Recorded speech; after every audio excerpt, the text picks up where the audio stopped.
Fala pessoal, tudo bem?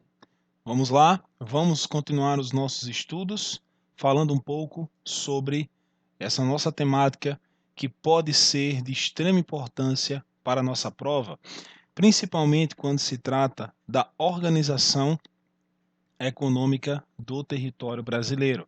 E essa organização ela está totalmente vinculada ao processo histórico.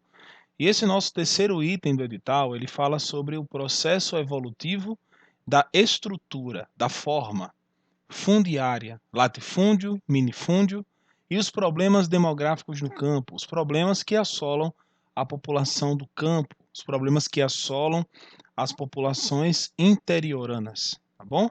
Olha só, vamos só entender um pouco aqui e falar sobre essa nossa estrutura, falar um pouco sobre essa nossa temática, como é que ela se configura. Olha só, temos aqui, ó, a evolução da estrutura fundiária, vou colocar aqui, ó.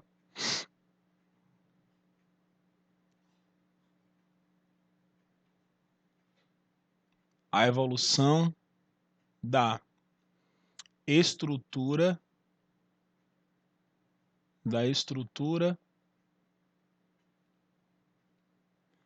fundiária, tá bom? E os problemas demográficos no campo, para colocar bem direitinho aqui, tá bom? E os problemas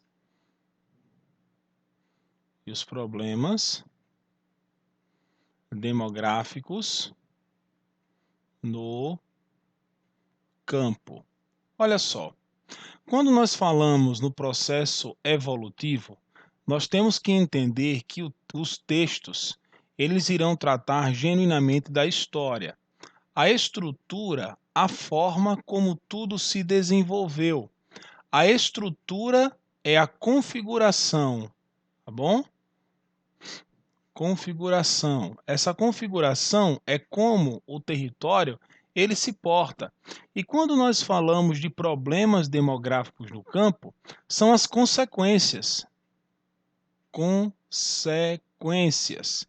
Tudo bem? Então, veja bem, quando falamos da história, nós temos alguns períodos que foram demasiadamente importantes para o processo latifundiário do território brasileiro. Nós vamos ter aqui 1930, tá bom? Até 1990. Foi exatamente o período onde o território brasileiro passou por uma grande reformulação em toda a sua estrutura relacionada ao campo, tá bom? Então, quando se fala de campo, estamos falando aqui genuinamente de zona rural, bom? E a forma, né? A estrutura, como é que essa estrutura ela se organiza, como ela está inserida, como ela está configurada, tá bom? Lembrando que essa base estrutural, essa base formativa que retrata aí a estrutura a latifundiária, dos minifúndios, dos latifúndios, todos esses processos eles são configurações e consequências da atuação do homem perante o meio. E a estrutura, a forma, vamos colocar aqui a chamada organização.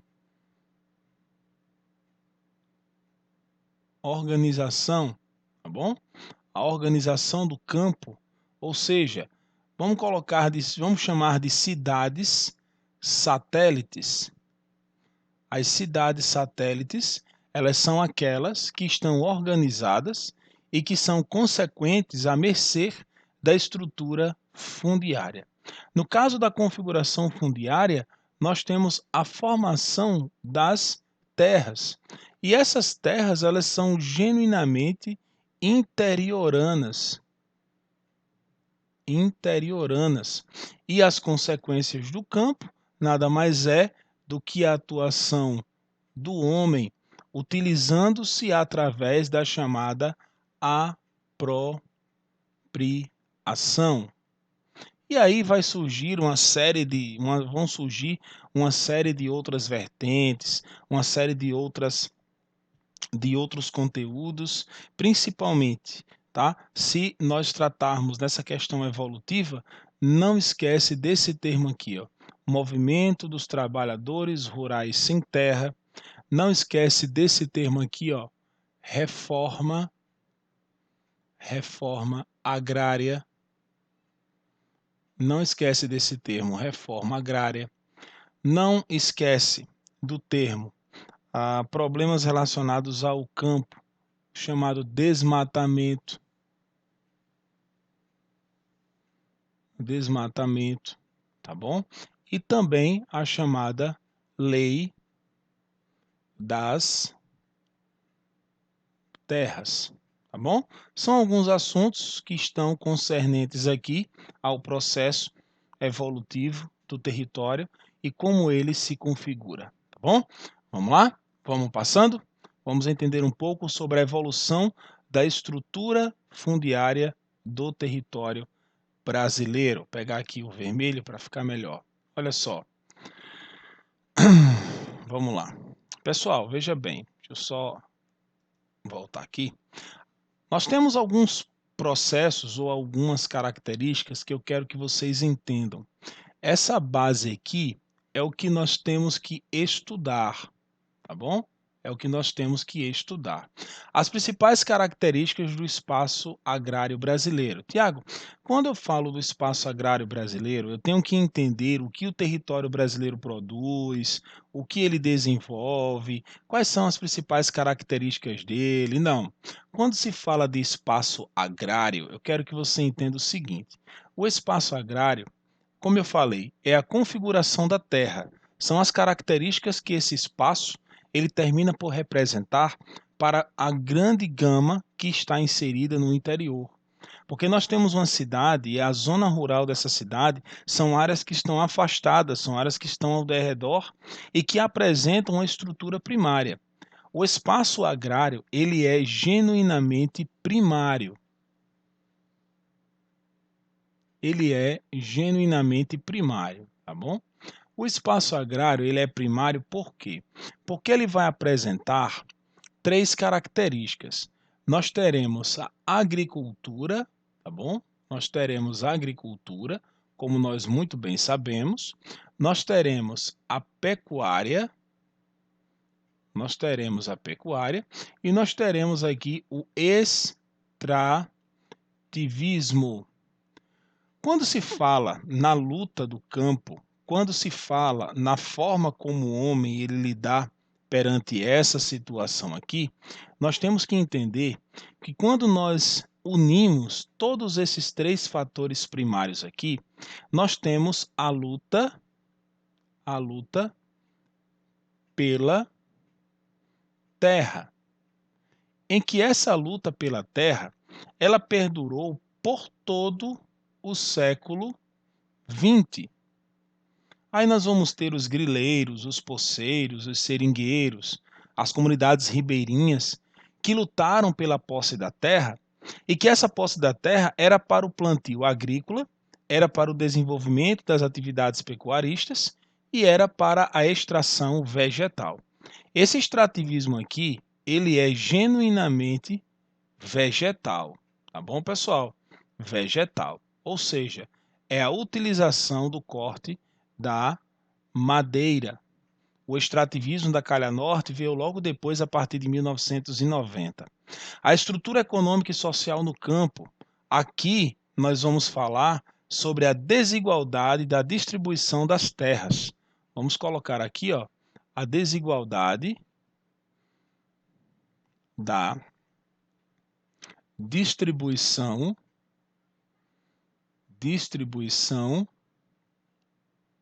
das terras. E aí, se eu fosse classificar principalmente,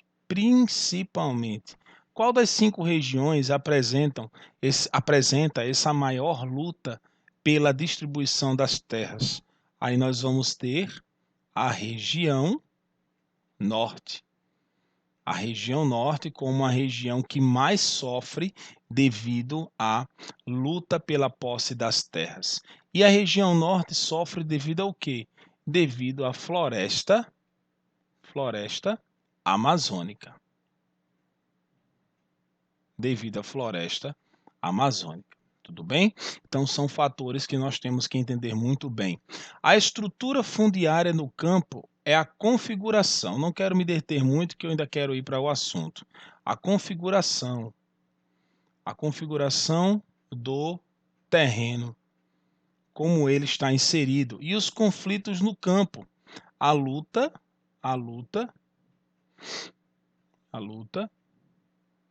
pela estrutura e as modificações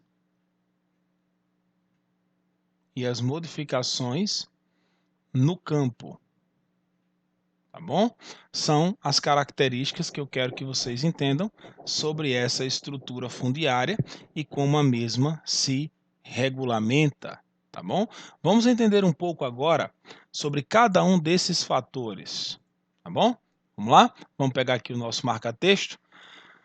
Vamos entender bem como se classifica. Olha só, primeiramente aqui, ó, o encontro do Movimento dos Trabalhadores Sem Terra em Brasília, no Distrito Federal.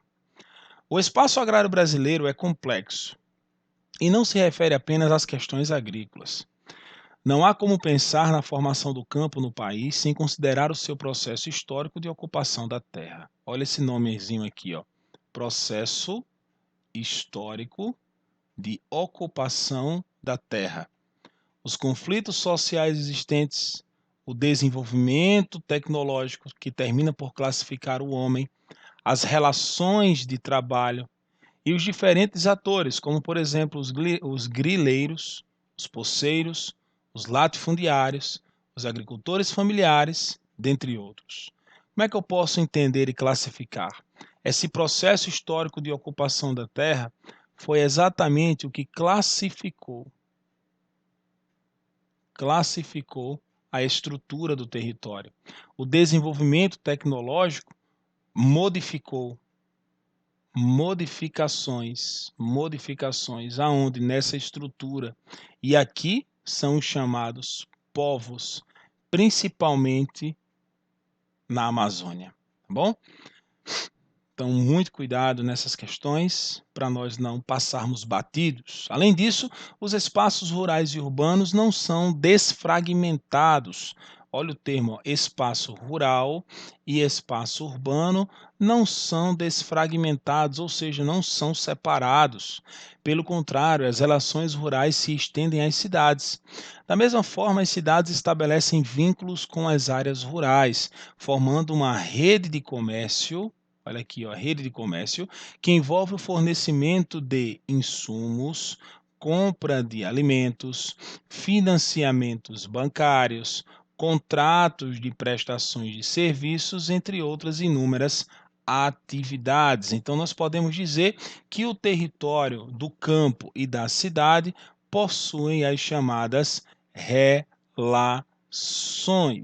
ou podem também ser conhecidos, deixa eu colocar aqui uma caneta menor, podem ser chamados de interdependentes, ou seja, são situações no campo e na cidade que são totalmente interdependentes, ou seja, estão totalmente correlacionados, depende um do outro para o seu processo de manifestação econômica.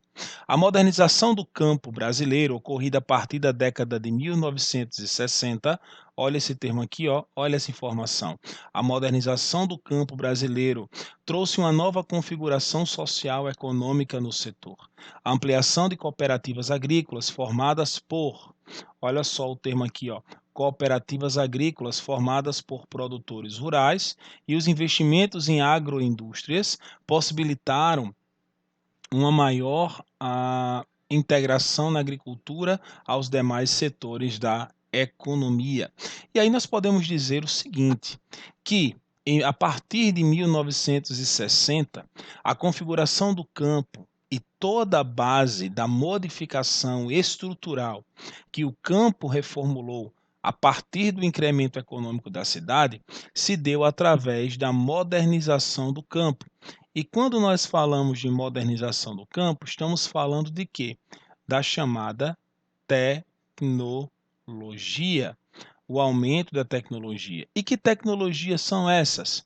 É a configuração tecnológica que faz com que todo o maquinário e insumos agrícolas venham a evoluir todo o panorama econômico a partir de sua produção. Bom, então vamos lá. O espaço agrário brasileiro vem passando por inúmeras modificações, tanto de forma do desenvolvimento das atividades produtivas, quanto nas relações de trabalho existentes no campo. Olha só, deixa eu pegar aqui o marca-texto. Olha só. Modificações, desenvolvimento das atividades produtivas, relações de trabalhos existentes no campo. Dá uma analisada nessa questão, dá uma analisada nessa base, coloca um importante. Por quê? Porque essas modificações que acontecem no espaço agrário do território brasileiro terminam ocasionando uma série de mudanças. E essas mudanças vão ocasionar como consequências naquilo que nós chamamos de setor social. Não vamos entrar nesse assunto agora, mas foi durante 1960 em diante que a sociedade brasileira mudou todo o seu formato. Houve uma formatação, a formatação do território brasileiro, e essa formatação configurou o número e o quantitativo das estruturas interioranas e das estruturas litorâneas principalmente. Então, vale a pena tentar esses fatores. Essas mudanças iniciaram por volta da década de 50, como consequência do processo de industrialização do país, mas se intensificaram com a abertura econômica do Brasil. Quando se fala da industrialização, não podemos esquecer de dois nomes. Aqui, ó, Vargas e JK.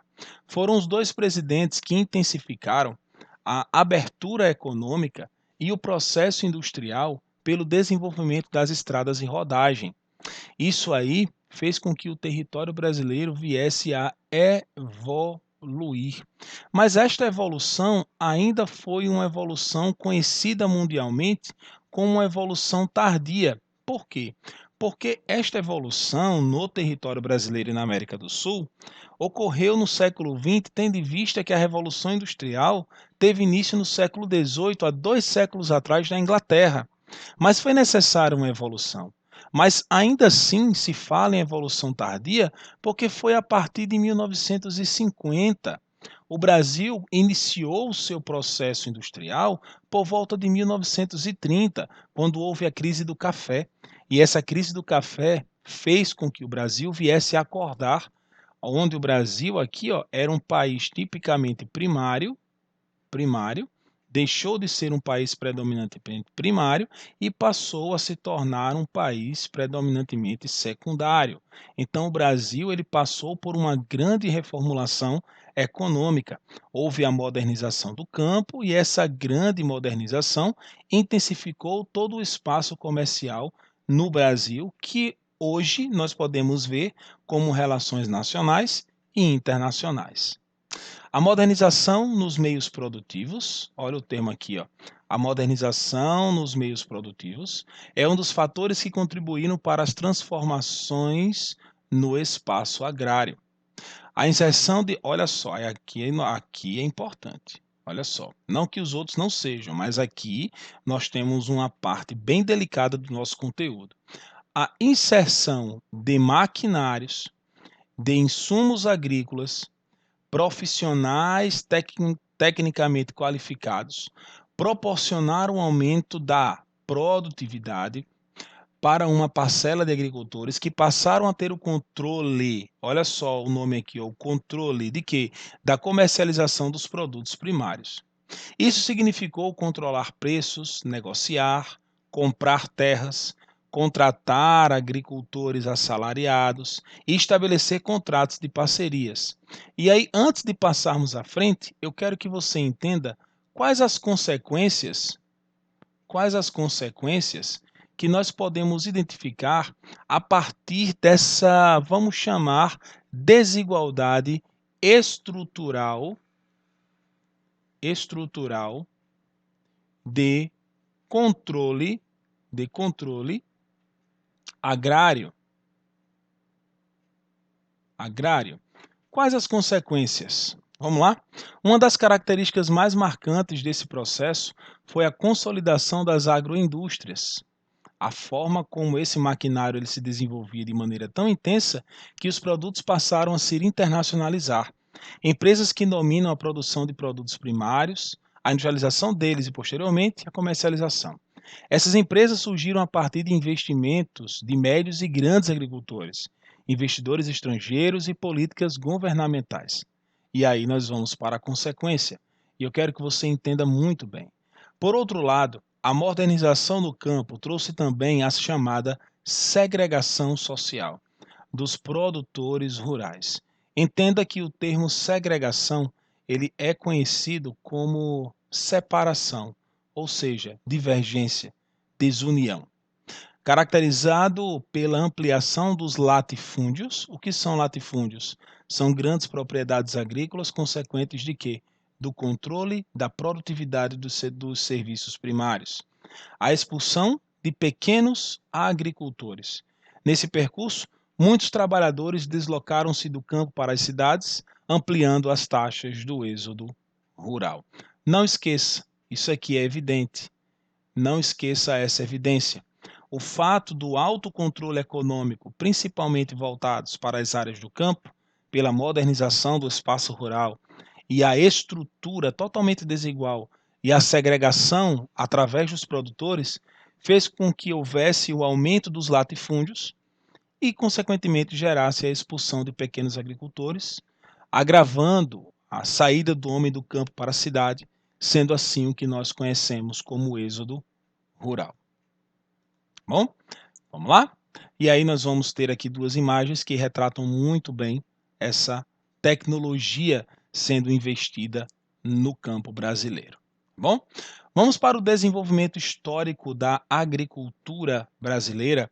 Esse desenvolvimento histórico da agricultura se deu exatamente a partir de alguns processos gerais. Bora lá? Isso aqui falando um pouco de história. Tiago, não está fugindo do assunto, não? Não. Só voltar para você aqui rapidinho para você entender. Olha o nosso termo, desculpe. A evolução da estrutura fundiária. Se estamos falando da evolução da estrutura fundiária, obviamente temos que falar sobre a estrutura do espaço agrícola brasileiro. A estrutura como o espaço agrícola, ele se desenvolveu até os dias atuais. Quais foram as medidas que fizeram com que o espaço agrícola viesse a intensificar toda a sua configuração atual? Vamos lá? Desde a chegada da família real, todas as terras existentes no Brasil pertenciam à coroa portuguesa, que doava ou cedia o seu direito ao uso o seu direito de uso a pessoas de sua confiança e convivência. O processo de desenvolvimento agrícola utilizado era o sistema de plantation, ou seja, grandes propriedades monocultoras destinadas à exportação. Quero que você dê uma grifada aqui, ó, nesse sistema de plantation, que foi um dos primeiros sistemas econômicos do território brasileiro que fez com que as grandes propriedades monocultoras, quando você fala de propriedade monocultora, estamos falando de apenas um cultivo agrícola, destinadas ao quê? À exportação. Que durante esse período nós tínhamos um processo chamado de DIT, não esqueçam, chamado de divisão, colocar aqui, ó, divisão internacional do trabalho. Essa divisão internacional do trabalho era a forma como a metrópole agia perante a colônia. Então não esqueça o sistema de plantation, que eram grandes propriedades monocultoras destinadas ao campo da exportação, ou seja, a venda e a comercialização dos produtos que eram produzidos no Brasil. Em 1822, vigorou no país o sistema de posse livre das terras devolutas, chamadas de terras sem donos. Nesse período, deveria ter ocorrido um aumento de pequenos e médios proprietários, mas não foi isso que aconteceu, porque a mão de obra ainda era escravizada. Então, isso terminou por desencadear um alto processo, ainda assim se configurando como a má distribuição de terras. E existem muitos pesquisadores que vão afirmar que a desigualdade nas terras e a estrutura latifundiária no Brasil se iniciou por volta desse período, 1822, por causa do sistema de posse livre de terras. Em 1850, foi assinada a Lei Eusébio de Queiroz, a qual proibia o tráfico negreiro. Ocorreram no Brasil grandes mudanças, como a substituição da mão de obra escravizada pela do imigrante, mas aí agravou. Nesse momento, nesse mesmo ano, o governo criou a Lei das Terras, que garantia a posse dessas apenas mediante a compra. Em 1960, o presidente João Goulart tentou promover uma reforma agrária e distribuir distribuir terras a pessoas de baixa renda, mas não houve sucesso. Dá uma lida aqui, ó. Dá uma lida aqui, uma grifada nessa questão da lei das terras, que foi exatamente a compra, né? A proibição do tráfico negreiro, e aí veio a questão imigrante, né? A questão escravista ainda perdurava de certa forma, mas houve sim a substituição da mão de obra escrava para a do imigrante, aonde o escravo já era liberto e a partir daí veio a forma como ele trabalharia pelo prato de comida. Né? E aí veio toda a questão da distribuição desigual de terras, aonde o presidente João Goulart tentou promover uma reforma agrária durante esse período, mas não houve nenhum sucesso, exatamente por conta da predominância da classe desenvolvida no Brasil. O governo militar criou em 1964 o Estatuto da Terra, que tinha como objetivo tentar fazer uma reforma agrária para acabar com os conflitos agrários. Imagine essa definição aqui como uma questão de prova. Imagine, então não esqueça.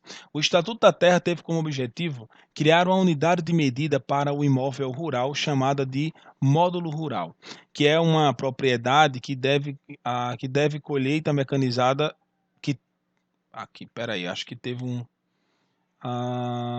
isso. Vamos cortar essa parte aqui, que acho que teve um erro aqui de coerência textual. Com a modernização da produção do campo, a atividade industrial começa a exercer influências diretas na proporção das condições dignas à vida de uma família rural, com 4 pessoas adultas e o seu processo de desenvolvimento econômico genuíno. Olha só, aqui nós vamos ter a forma como o homem se classifica perante a sua estrutura. Aqui estamos falando da chamada agricultura de subsistência ou agricultura familiar, tá bom? O Estatuto da Terra teve um objetivo, o objetivo de garantir a posse da terra ao agricultor que tivesse o seu meio de subsistência através da produção da sua terra. Bom, a expressão estrutura fundiária, vamos lá, vamos para cá. A expressão estrutura fundiária, vamos pegar aqui o marca-texto para você entender muito bem.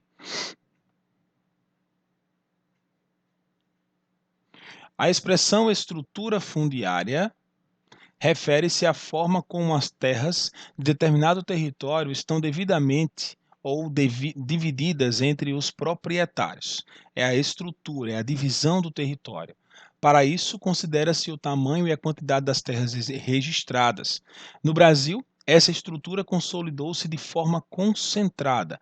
Imagine a prova, pegando um conteúdo como esse e trocando essa palavra pelo desconcentrado, na qual uma minoria de proprietários rurais tem a posse de maior parte das terras do país.